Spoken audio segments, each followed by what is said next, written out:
क्या आपने गणपति जी की बड़ी बड़ी मूर्तियों को बनते हुए देखा है? आखिर ये मूर्तियाँ किस मिट्टी से बनाई जाती है और इस बार लाल बाग के राजा को किन खास चीज से सजाया जाने वाला है? दोस्तों, अभी जो प्रोसेस हम देखने वाले हैं उस प्रोसेस में गणेश जी की मूर्ति को किसी नॉर्मल तरीके से नहीं बल्कि मोल्ड की मदद से बनाया जाएगा, जिसके चलते यहाँ दो वर्कर्स मूर्ति बनाने में इस्तेमाल होने वाले मोल्ड को स्क्रू से जोड़ने का काम कर रहे हैं ताकि अगली प्रोसेस कंप्लीट की जा सके। ये होने के बाद दूसरा वर्कर मोल्ड को एयर प्रेशर मशीन की मदद से साफ करता है, जिसके बाद इस रबर की शीट को मोल्ड पर सही से चिपकाया जाता है ताकि जब मूर्ति बनकर तैयार हो तब उस पर अच्छी खासी डिटेलिंग आ सके और गणेश जी का टेक्सचर उभर कर दिखे।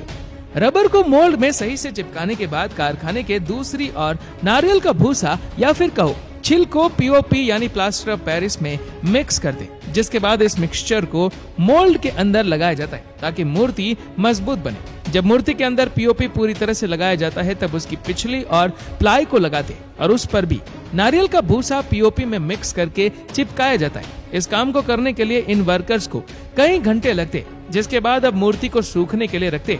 कुछ घंटों बाद जब पीओपी पूरी तरह से सूख जाता है तब मूर्ति को क्रेन की मदद से खड़ा करते।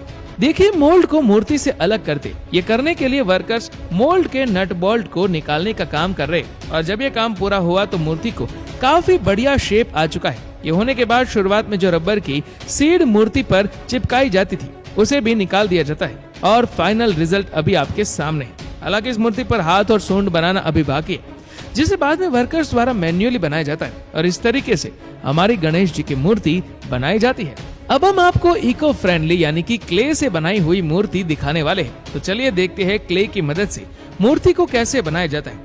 शुरुआत में ये वर्कर बाप्पा की मूर्ति का बेस तैयार कर रहा है और उसमें भी क्ले का इस्तेमाल ही किया जाता है। बेस तैयार होने के बाद धीरे धीरे मूर्ति को शेप दिया जाता है, जिसकी शुरुआत होती है पैरों से, फिर बाद में बाप्पा के ऊपरी हिस्से को भी तैयार किया जाता है।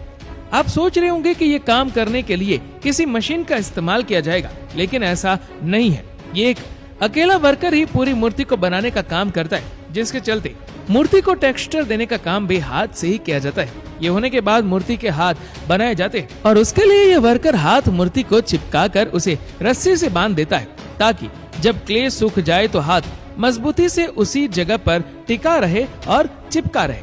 इसी तरह सूंड को भी बनाया जाता है और उसे एक लकड़ी के सहारे सपोर्ट देते हैं। इसके बाद मूर्ति पर क्ले से बनाए गए आभूषण लगाते हैं, जिन्हें इस वर्कर ने खुद ही बनाया है। जैसा कि हमने बताया था, मूर्ति को टेक्सचर किसी मशीन से नहीं बल्कि हाथ से देते, इसीलिए यहाँ ये वर्कर बाप्पा के मुकुट पर डिजाइन कर रहा है। ये सब होने के बाद गणेश जी की मूर्ति पूरी तरह से बनकर तैयार है, जिस पर सूखने के बाद क्लियरिंग करी जाती है।